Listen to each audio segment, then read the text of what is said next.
Shalom, selamat petang. Selamat kita bertemu kembali di dalam pembelajaran Sekolah Sabat menerusi tingkat media Gereja SDA Parapat Kudat. Dan kita sudah masuk di pelajaran untuk Sabat yang kedua, di mana pada kali ini kita akan mempelajari pelajaran yang berjudul Gelisah dan Memberontak. Sebelum kita teruskan, saudara-saudara, mari kita bersatu di dalam doa. Bapa di surga, terima kasih untuk kasih-Mu yang begitu besar. Saat ini, biarlah kiranya Engkau mencurahkan hikmat dari surga. Dan Roh Kudus-Mu memenuhi hati dan pikiran kami. Supaya ketika kami membahaskan intipati pelajaran Sekolah Sabat yang kedua, yang bertajuk Gelisah dan Memberontak ini, maka kami dapat mengambil semua intipatinya untuk keperluan makanan rohani kami, untuk menyuburkan iman kami, untuk mempersiapkan kami bagi kedatangan-Mu yang kedua kali. Terima kasih atas kasih-Mu ya Tuhan. Dan terima kasih atas jawaban-Mu terhadap doa permohonan kami. Di dalam nama Yesus kami berdoa dan mengucap syukur. Amin. Saudara-saudara yang terkasih dalam Tuhan, pada kali ini saya bersama dengan dua orang narasumber yang akan sama-sama mengupas pembelajaran Sekolah Sabat kali ini. Saya ingin menyapa Elda Ronald Bilik. Apa kabar, saudara? Terima kasih, Elda. Luar biasa. Tuhan yang hebat bersama-sama dengan kita dan memampukan kita untuk terus dapat melayani. Amin, Elda Ronald. Dan saya juga ingin menyapa Elda Robert Yongijal, turut bersama dengan kita sebagai narasumber. Apa kabar, Elda? Yes, kabar baik, Elda. Terima kasih dan puji Tuhan. Setakat ini, sekali lagi kita dapat bersama-sama di dalam pembelajaran Sekolah Sabat. Puji syukur kepada Tuhan. Terima kasih untuk kebersamaan dua narasumber kita yang tidak asing lagi bagi Gereja SD Parapat. Dan saya pikir saudara-saudara penonton-penonton sekalian sudah biasa bersama-sama dengan dua narasumber kita ini. Baiklah, kita teruskan kepada pembelajaran Sekolah Sabat kita. Kita terus saja melihat ayat hafalan untuk pelajaran Sekolah Sabat kali ini dan diambil daripada kitab 1 Korintus, ya, 1 Korintus pasal 10 ayat yang ke-11, dan saya pada kali ini menggunakan Alkitab versi Borneo, dan bunyi firman ini adalah seperti berikut: semua yang terjadi kepada mereka merupakan suatu iktibar dan telah ditulis untuk menjadi amaran kepada kita yang hidup pada akhir zaman. Saudara-saudara yang terkasih, di dalam mukadimah pelajaran Sekolah Sabat kita menceritakan tentang insting haiwan di sebuah zoo di Washington DC yang direkodkan sebagai berada dalam kegelisahan beberapa menit sebelum gempa bumi berlaku yang menyebabkan getaran 5.8 skala Richter. Dan fenomena ini telah menarik perhatian para pengkaji, di mana mereka sesungguhnya membuat kesimpulan bahwa rupa-rupanya binatang mempunyai panca indera untuk dapat mengesan getaran awal sebelum gempa bumi itu, dan sebelum manusia merasa gelisah dan merasai gempa bumi itu, haiwan-haiwan itu sudah merasainya terlebih dahulu. Dan di dalam pelajaran Sekolah Sabat pada minggu ini atau pada pelajaran kedua ini menyatakan tentang kegelisahan bangsa Israel ketika mereka sudah lebih kurang 1 tahun perjalanan meninggalkan Mesir untuk pergi ke tanah perjanjian yang Tuhan sediakan bagi mereka, yaitu di tanah Kanaan. Ada kegelisahan yang berlaku. Nah, di dalam pelajaran Sekolah Sabat kita ini disebutkan sebagai ada kegelisahan yang menyebabkan pemberontakan berlaku. Dan saya ingin bertanya kepada narasumber kita yang pertama, Elder Ronald Bilik. Apakah kegelisahan yang berlaku di padang belantara yang menyebabkan bangsa Israel itu seterusnya memberontak kepada Musa? Silakan Elder Ronald. Terima kasih Elder Robert. Puji Tuhan kita berjumpa sekali lagi dalam pembahasan pelajaran Sekolah Sabat ini. Saya bolehlah Elder Robert mensifatkan orang-orang Israel ini adalah orang yang suka bersungut-sungut mereka ini. Ataupun orang yang suka melemparkan kata-kata ketidakpuasan hati mereka. Apa yang kita kenal mereka sepanjang dalam perjalanan dari Mesir ke Tanah Kanaan, kita dapati mereka ini seringkali tidak berpuas hati. Dan pada waktu ini kita dapati bahwa apa yang mereka tidak puas hati, apa yang rungutan mereka, apa yang mereka tuntut kepada Musa sebagai pemimpin mereka pada waktu itu, terserlah dengan kerakusan makanan, Erda. Mereka ingat makanan-makanan mereka di Mesir. Mereka juga ingat, mereka kata, kita makan ikan secara percuma, daging-daging secara percuma, bawang merah, bawang putih, mereka semua ingat itu, makanan mereka. Dan ini menimbulkan kegelisahan mereka. Sehingga boleh dikatakan pemberontakan mereka ini, ketidakpuasan hati mereka ini, kegelisahan mereka ini, sempat juga Musa terpengaruh, ya, sedikit terpengaruh. Kalau kita melihat apa yang tercatat di dalam Bilangan pasal 11 ayat yang ke-11, dia nyatakan seperti ini. Lalu berkatalah Musa kepada Tuhan, mengapa kau perlakukan hambamu ini dengan buruk dan mengapa aku tidak mendapat kasih karunia di matamu, sehingga engkau menyebabkan kepadaku tanggung jawab atas seluruh bangsa ini. Musa kepenatan, seolah-olah Musa punya tekanan untuk menghadapi bangsa Israel ini. Dengan begitu bersungut-sungut, dengan begitu gelisah. Malahan ada tindakan-tindakan tertentu mereka yang nanti kita akan bahas sepanjang dalam pembelajaran kita ini. Saudaraku yang kasih dalam Tuhan, pada waktu itu Tuhan memberitahukan kepada Musa untuk memilih 70 orang tua-tua yang akan membantu Musa. Dan ini memberitahukan kepada kita semua bahwa Tuhan begitu prihatin sebenarnya. Tuhan melihat keperluan pada waktu itu. Bukan Tuhan mengabaikan mereka. Orang Israel sudah melupai pimpinan Tuhan. Bahkan ketika mereka masih berada di Mesir sebenarnya, ada 10 tulah yang berlaku di depan mata mereka. Dan bagaimana Tuhan menunjukkan kekuasaannya pada waktu itu. Dan bagaimana Tuhan menunjukkan pembelaan Tuhan kepada bangsa orang Israel ini. Sehingga ke-10 tulah itu tidak menimpa kepada bangsa Israel. Tetapi mereka telah melupai itu. Bahkan laut yang terbelah, yang berlaku di depan mereka ketika tentara Mesir mengejar mereka, itu pun mereka tidak mengingatinya lagi. Dan banyak lagi mujizat-mujizat yang Tuhan lakukan khusus untuk orang Israel. Dan itu sebenarnya merupakan satu proses untuk Tuhan membawa ingatan mereka kembali bersama-sama dengan Tuhan.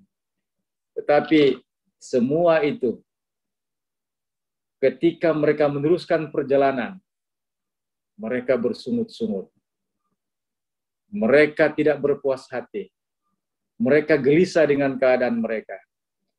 Dan nafsu serakah mereka itu menguasai diri mereka. Lalu berlakulah sedikit pemberontakan yang berterusan kepada Musa sebagai pemimpin. Saya kembalikan kepada Elder Robin. Terima kasih, Elder Ronald.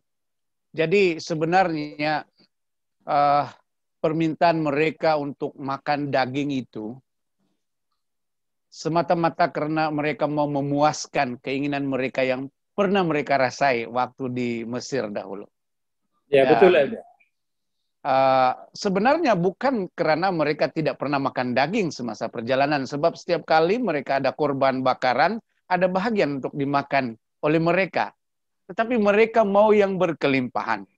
Sedangkan mana itu adalah makanan yang Tuhan berikan yang sesuai dengan mereka supaya mereka sentiasa sehat. Wah, memang luar biasa orang Israel ini. Sifat yang suka memberontak. Baik, terima kasih Elder Ronald sekali lagi. Dan kita teruskan pelajaran kita pada kali ini. Mari kita lihat. Tadinya bangsa Israel yang memberontak kepada Tuhan. Alkitab menyatakan disebabkan ada orang-orang yang bukan asli bangsa Israel, tetapi turut bersama dalam perjalanan itu. Nah, sekarang di dalam pelajaran kita yang seterusnya dinyatakan bahwa sifat ketidakpuashatian ini telah berjangkit juga kepada dua individu yang selalunya menjadi tangan kanan kepada Musa, yaitu Miriam dan Harun. Jadi Elder Robert, barangkali boleh jelaskan dengan terperinci bagaimana Miriam dan juga Harun terjebak juga untuk pernyataan ketidakpuasan hati kepada Musa sebagai pemimpin pada waktu itu. Silakan Elder Robert. Ya, terima kasih Elder. Baik, kalau tadi kita telah mendengar berkaitan dengan sungutan dan juga kegelisahan pemberontakan daripada bangsa Israel, sebab mereka tidak dipenuhi keperluan mereka di dalam makanan. Tetapi kali ini kegelisahan dan pemberontakan itu telah berjangkit di kalangan pemimpin itu sendiri.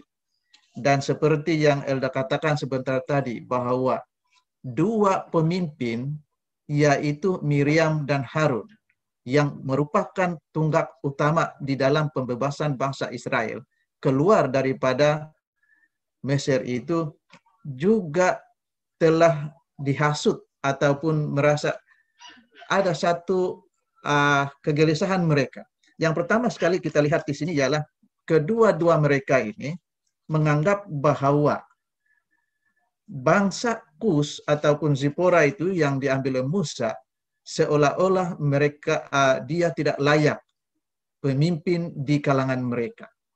Tetapi kalau kita melihat kepada fokus utama di dalam pelajaran kita pada kali ini, kedua-dua mereka yaitu Miriam dan Harun yang sebenarnya merasa gelisah dan juga merasa tertekan apabila Musa telah melantik 70 orang tua-tua yang membantu Musa di dalam kepimpinan ataupun pentadbirannya. Jadi apabila Musa melantik 70 orang ini atas perintah Tuhan, Miriam dan Harun seolah-olah mereka merasa bahwa kepimpinan mereka ataupun keperluan mereka di dalam pentadbiran itu mereka tidak lagi diguna pakai. Tetapi saudara, sebenarnya itu adalah satu perintah Tuhan kepada Musa untuk membantu dia di dalam pentadbiran pada orang-orang Israel. Dan kalau kita melihat di dalam Bilangan pasal 12 ayat 2 mengatakan, sehingga Harun mengatakan seperti demikian, sungguhkah Tuhan berfirman dengan perantaraan, bukankah dengan kita juga ia berfirman, menjelaskan suatu kekesalan ataupun satu keraguan daripada Harun itu sendiri. seolah-olah dia tidak diguna lagi ataupun tidak lagi digunakan pakai di dalam pentadbiran. Tetapi saudara, apa yang jelas sekali apabila mereka mengatakan di sini ialah Tuhan merespon daripada sungutan dan juga ketidakpuashatian Miriam dan Harun ini, mengatakan dalam Bilangan pasal 12 ayat 6 dan 7 mengatakan, Musa sangat sesuai untuk menduduki tampuk kepimpinan sebab seorang yang sangat setia. Inilah yang sangat jelas, yang menunjukkan bahwa kenapa Musa dipilih dan dilantik oleh Tuhan memimpin bangsa Israel, karena kesetiaannya dan kerendahan hatinya. Walaupun di dalam pemberontakan mereka ini, Miriam dan Harun ini, kita lihat bahwa Miriam telah dikenakan ataupun ditimpa kusta, tetapi Harun dan Musa itu sendiri memohon kepada Tuhan agar mereka dilepaskan ataupun diampuni. Dan Miriam hanya menghadap ataupun ditimpa kusta selama 7 hari atau dikuncilkan. Jadi saudara, inilah yang kita lihat di sini. Betapa bahayanya apabila kita mengkritik kepimpinan yang diterajui ataupun kepimpinan yang asalnya daripada Tuhan itu sendiri. Kembali kepada moderator, Elder Robert. Terima kasih, Elder Robert. Ellen G. White sangat spesifik mengulas kembali apa yang berlaku. Dan di dalam Selected Messages, buku ketiga, muka surat 344, Ellen G. White dalam terjemahan bahasa Melayunya mengatakan, janganlah seorang pun mengarah seorang prajurit yang diakui Tuhan, yang diutus Tuhan untuk membawa perkabaran khusus kepada dunia dan untuk melakukan pekerjaan khusus. Para prajurit Kristus mungkin tidak selalu menunjukkan kesempurnaan dalam langkah mereka. Tetapi jika ada kesalahan mereka, haruslah memanggil rakan-rakan mereka bukan dengan perkataan yang melemahkan, tetapi perkataan yang akan menguatkan dan akan membantu mereka untuk memulihkan kemunduran mereka. Itu kata-kata Ellen G. White tentang kepimpinan ini, dan tepat seperti yang dijelaskan oleh Elder Robert sebentar tadi. Baik, seterusnya dalam pelajaran sekolah sahabat kita, juga menyatakan tentang satu lagi insiden yang pada saya sangat luar biasa. Nah, sebelum Elder Ronald meneruskan, dalam satu situasi setelah lebih kurang 1 tahun lebih mereka dalam perjalanan dari Mesir menuju tanah Kanaan, Alkitab mengatakan mereka sudah di pintu gerbang negeri Kanaan, tanah perjanjian yang Tuhan mau berikan kepada mereka. Dan di situ ada satu peristiwa tentang 12 pengintai yang diutus oleh Musa untuk masuk ke negeri yang mereka akan masuki itu. Tetapi apakah peristiwa yang seterusnya, apa yang berlaku? Kita serahkan kepada Elder Ronald untuk mengupas lebih lanjut tentang peristiwa ini. Silakan Elder. Terima kasih, Elder Robert. Ada strategi tertentu untuk mereka ataupun orang Israel lakukan sebelum memasuki tanah Kanaan itu.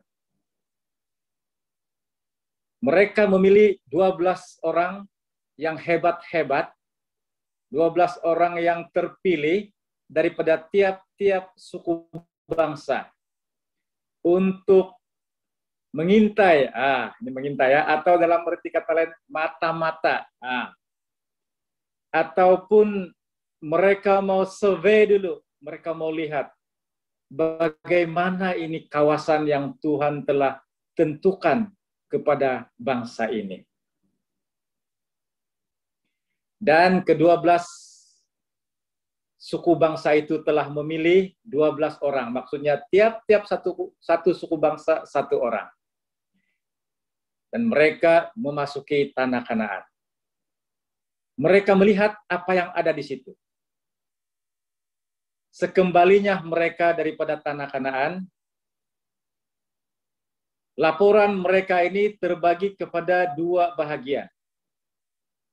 10 orang melaporkan permulaannya sangat baik, sangat positif.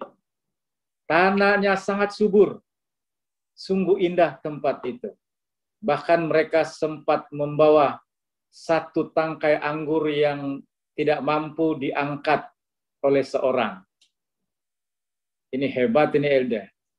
Subur, kita tidak tahu besarnya macam mana kalau tangkai anggur itu tidak boleh diangkat oleh satu orang. 2 orang mengangkatnya. Dan mereka katakan itu sangat baik, sangat subur. Tetapi ke-10 pengintai ini, mereka katakan, kita tidak dapat melawan mereka. Mereka sungguh kuat. Saiz badan mereka jauh lebih besar daripada kita.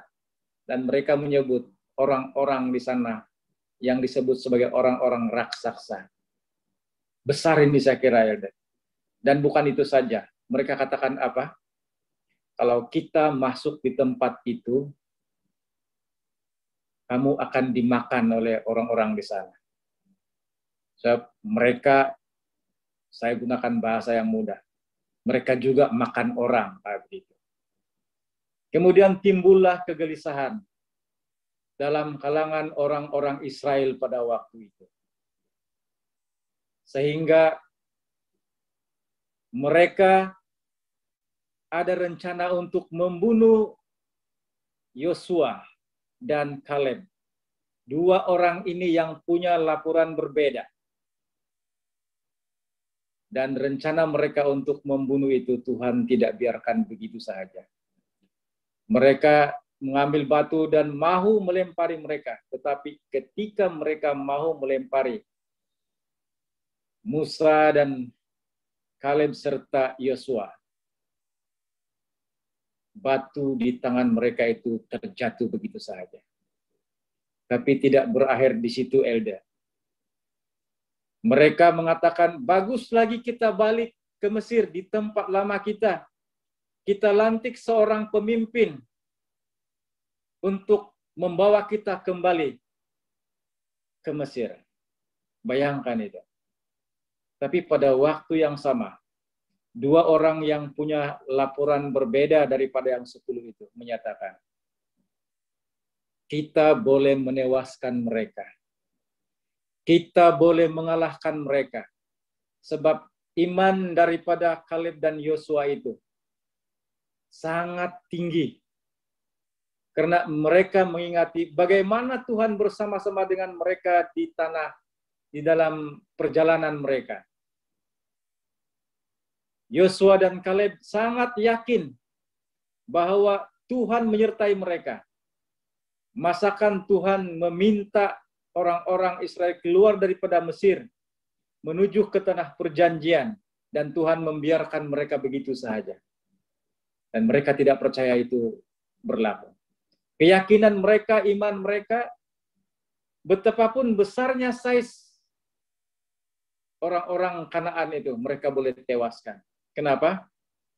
Mereka yakin Tuhan bersama-sama dengan mereka. Mereka melihat banyak mukjizat dalam perjalanan mereka. Sebab itu mereka sangat yakin. Berbeda dengan 10 orang pengintai. Pembelajaran yang mungkin kita dapat daripada sini. Pertamanya, apabila berlaku satu-satu kontroversi di dalam organisasi, sama ada organisasi yang berkaitan dengan kerja, apalagi di dalam penginjilan. Kecenderungan kita ialah memilih orang lain menjadi pemimpin. Walaupun sebenarnya pimpinan yang sedang ada, apalagi pemimpin yang dipilih oleh Tuhan, semuanya itu boleh memimpin dengan baik sebenarnya. Tapi inilah yang selalu berlaku. Rungutan, sungutan, ketidakpuasan hati, maulah melantik pemimpin yang baru. Ini berlaku dalam kalangan kita, ya. Sama ada di dalam gereja, di dalam kepimpinan atau dalam kerajaan. Jadi ketidakpuasan hati ini membawa musibah dalam kumpulan, musibah dalam organisasi. Lihat saja orang-orang Israel ini. Jadi saudaraku yang kasih dalam Tuhan, kita dapati bahwa ketidakpuasan hati ataupun cara pandang seseorang, cara melapor atau cara memberikan komen atau cara menyampaikan sesuatu, janganlah kita bergantung sangat kepada kemampuan kita. Tetapi letakkanlah semua itu di dalam tangan Tuhan. Kita yakin dan percaya Tuhan menyertai kita, Tuhan bersama dengan kita, dan di tangan Tuhan tidak ada yang mustahil. Kembali ke moderator kita.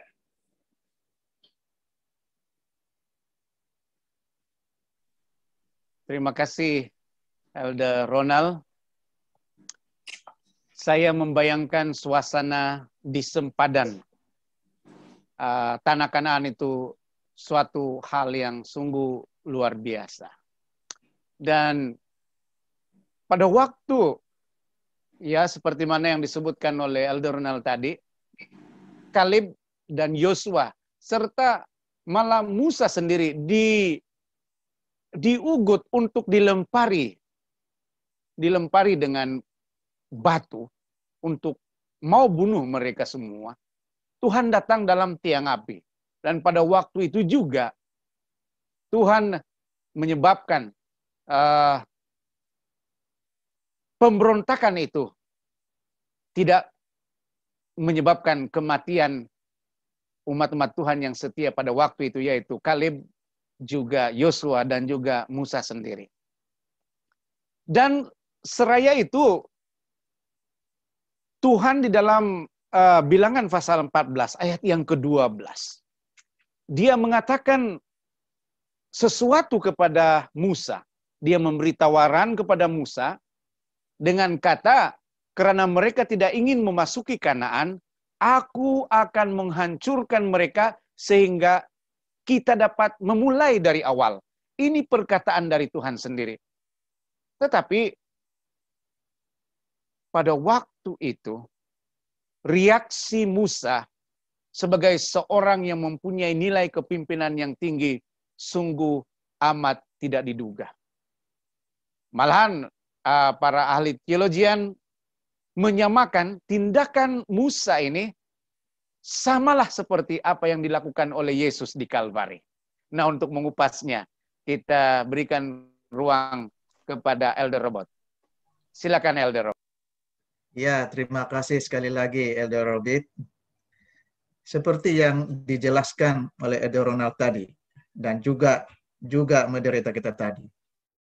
Pada waktu bangsa Israel ini berada di ambang Tanah Kanaan, selangkah untuk masuk di Tanah Kanaan, bangsa Israel ini bersungut, memberontak, dan mereka menyatakan ataupun membunuh kepada 10 ataupun beberapa orang yang menjadi pengintip itu. Tetapi Tuhan mengatakan kepada Musa, kenapa mereka masih lagi merungut-rungut sehingga kini memberontak? Dan itulah apa yang dikatakan oleh Tuhan kepada Musa, ditawarkan Tuhan kepada Musa. Oleh sebab mereka ini dari mula sehingga kini mereka memberontak, Tuhan mengatakan akan menghancurkan mereka sehingga kita akan memulai dari awal lagi. Tetapi apabila Musa mendengar perkataan ataupun tawaran daripada Tuhan itu, saya sangat tertarik, Elder. Perkataan yang Musa sampaikan atau responkan kepada Tuhan yang terdapat di dalam Bilangan pasal 14 ayat 19 mengatakan, Musa mengatakan, ampunilah kiranya kesalahan bangsa ini sesuai dengan kebesaran kasih setiamu, seperti engkau telah mengampuni bangsa ini mulai dari Mesir sampai ke. Inilah respon Musa kepada Tuhan apabila Tuhan mengatakan akan menghancurkan bangsa ini. Tetapi Musa mengantarai atau menjadi pengantara bangsa Israel dan Tuhan, mengatakan, ampunilah mereka sesuai dengan kebesaran kasih setiamu. Jadi saudara sekalian, seperti yang Elda katakan tadi, apa yang dilakukan oleh Musa ini sama seperti yang dilakukan oleh Tuhan Yesus Kristus yang mengantarai kita manusia yang berdosa. Dan kita melihat di sini bahwa walaupun Tuhan mengampuni bangsa Israel ini, dan walaupun Dia mengampuni bangsa Israel, tetapi bangsa yang memberontaknya tidak diizinkan ataupun tidak masuk di tanah Kanaan. Tetapi generasi yang berikutnya, anak-anak mereka, telah memasuki di tanah Kanaan. Dan ini juga merupakan rahmat Tuhan kepada bangsa Israel. Terima kasih Elda. Itu penjelasan daripada saya. Terima kasih Elder Robert.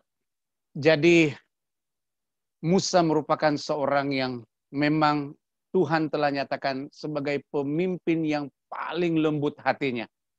Sekalipun dia sudah dihadapkan hampir-hampir oleh kematian gara-gara ugutan pemberontakan itu, tetapi dia tetap mengasihi bangsanya.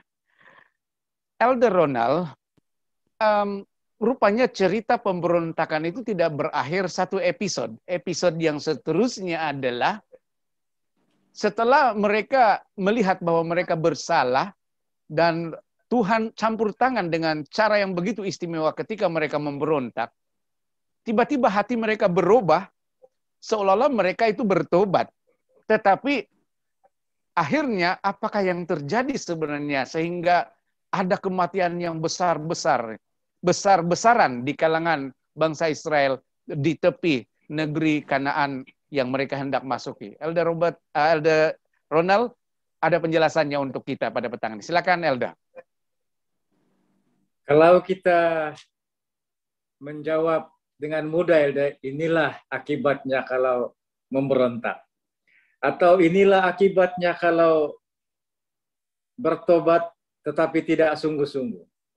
Atau apabila sudah melihat sesuatu, baru berpaling kepada Tuhan dengan tidak sungguh-sungguh, dan mengandaikan bahwa Tuhan masih bersama dengan kami.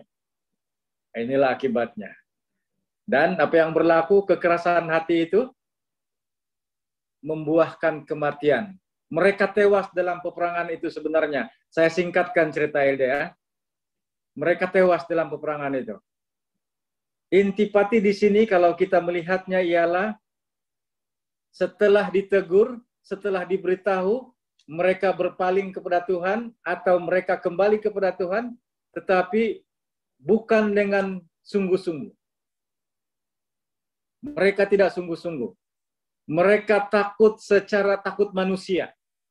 Mereka bukan takut secara rohani. Dan mereka bangkit juga untuk berperang melawan bangsa Kanaan itu. Tapi apa yang berlaku? Musa mengatakan, Tuhan tidak bersama dengan kamu. Dan kamu akan tewas. Tetapi mereka kata, Tuhan masih bersama dengan mereka. Tuhan melihat apa yang ada dalam hati mereka sebenarnya. Mereka hanya berpura-pura untuk bertobat. Dan apa yang berlaku, seperti yang Elder Robert katakan, mereka tewas. Nah, kalau kita melihat di dalam 1 Korintus pasal 10, mulai ayat yang pertama sampai ayat yang ke-11. Di situ dinyatakan bahwa apa yang berlaku kepada bangsa Israel ini menjadi peringatan kepada kita di zaman akhir ini. Pemberontakan mereka. Elda, bayangkan saja, orang Israel punya pengalaman bersama dengan Tuhan. Mereka melihat di depan mata mereka laut terbelah, tiang api, tiang awan, makanan yang mereka tinggal kutip lagi, tinggal pungut lagi. Dan bukan itu saja, ketika mereka kekurangan air, air keluar daripada batu. Segala sesuatu Tuhan sediakan. Sungguh pun demikian, mereka asik memberontak. ada ketidakpuasan hati mereka. Dan Allah tidak berkenan kepada sebahagian besar orang-orang Israel ini. Sebahagian mereka, seperti yang Elder Robert katakan, mereka binasa di padang gurun. Dan semua ini adalah peringatan bagi kita, supaya kita tidak melakukan perkara-perkara yang jahat, supaya kita tidak menyembah berhala, supaya kita tidak makan minum bersukaria, supaya kita tidak melakukan percabulan, supaya kita tidak mencobai Tuhan, dan supaya kita tidak terus-menerus bersungut-sungut sepanjang hayat kita. Saudaraku yang kasih dalam Tuhan, kalau saya mau membacakan satu firman Tuhan yang terdapat dalam 1 Korintus pasal 10 ayat 11, di situ dinyatakan apa? Semuanya ini menimpa mereka, menjadi peringatan kepada kita semua yang hidup di akhir zaman ini. Saudaraku yang kasih dalam Tuhan, ada banyak pembelajaran yang kita dapati daripada peristiwa ini. Dan berbahaya dalam kehidupan rohani kita apabila kita bertobat secara berpura-pura. Sebab Tuhan tidak akan menerima itu. Dan Tuhan tidak akan bersama-sama dengan kita. Sekali kita bertobat, berjalanlah bersama dengan Tuhan. Dan kita letakkan sepenuhnya